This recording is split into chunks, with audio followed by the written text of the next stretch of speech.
Hayi bafowethu, hayi ukhuza nokukhuluma amazwi ashiya abantu abaningi benomunyu, benosizi.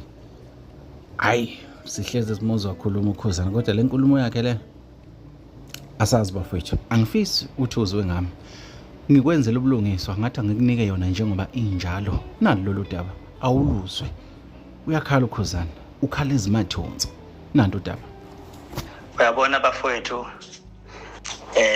la umculo ungifundise enye into mina. Ungifundise ukuthi ungalinge ube la emhlabeni uyitshela ukuthi uzolungisa umhlaba. Umhlaba njengoba ufica onakele uyoshiya futhi onakele. Ungalinge futhi uthi wenza into ngoba uthi wenza ubulungiswa obuyonothiswa ngelinye ilanga. Akekho umuntu oyinothisa lo nto leyo.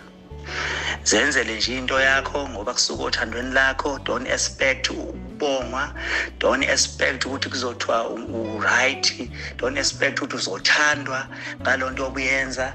Zenzele nje into yakho obelievela kuyona ngaleso sikhathi. Uzenzela futhi unga-expect any call to say thank you. Unga-expect ukuthi ngelinye ilanga ngeke uthukwe ngoba wena wenze lo nto. Yazi ngibuka lo mfo indlela enemseke ngakhona.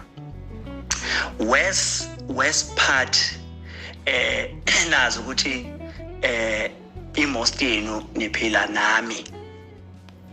Futhi ningazi ukuthi mina ngizofila kanjani. Ningazi futhi ukuthi ngifila kanjani mina ngokungazwani naye.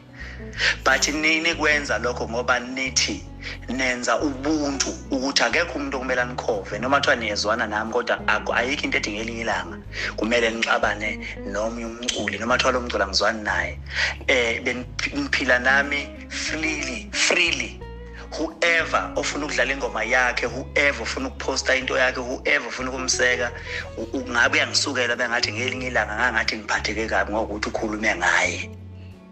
But konke leyo risk ningazi ukuthi mina ngizofila kanjani noma mhlambe ngizoblockana ngaphinde ikhulumisane.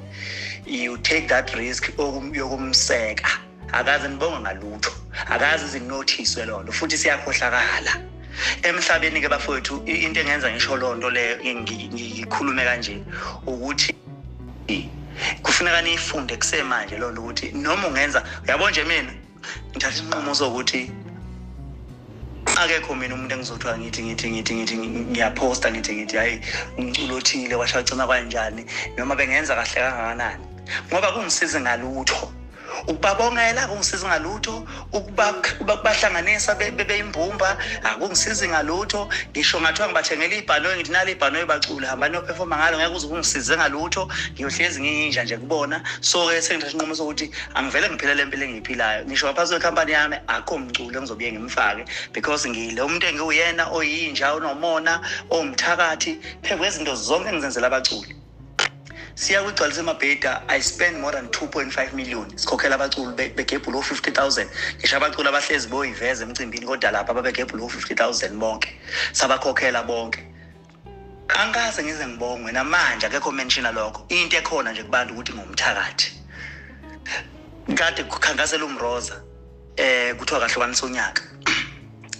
Ngiyime ngangehla phansi phezulu ngishutha nomroza ngimseka ngithi abantu abamvotele ngithi ubulela ufana dam ngingena stage ngiyicula leyo ngoma kwathiwa ngizimixa komroza ngithi ngithanda kabi into eyitrendayo akwangashiya ukuthi ukhuzana nenhliziyo enhle uyabaseka abanye abaculi uyafuna baphumelele kwazovotela into encane ngingokuqala owaqhamukayo owayeseka into encane ngacula ingoma yakhe ngathi abantu abavote up and down kwathiwa ngiyazimixa ngibathanda kabi abantu abalukhuzayo abaphumelelayo. UJeze khulu bewina indondo uMasama imina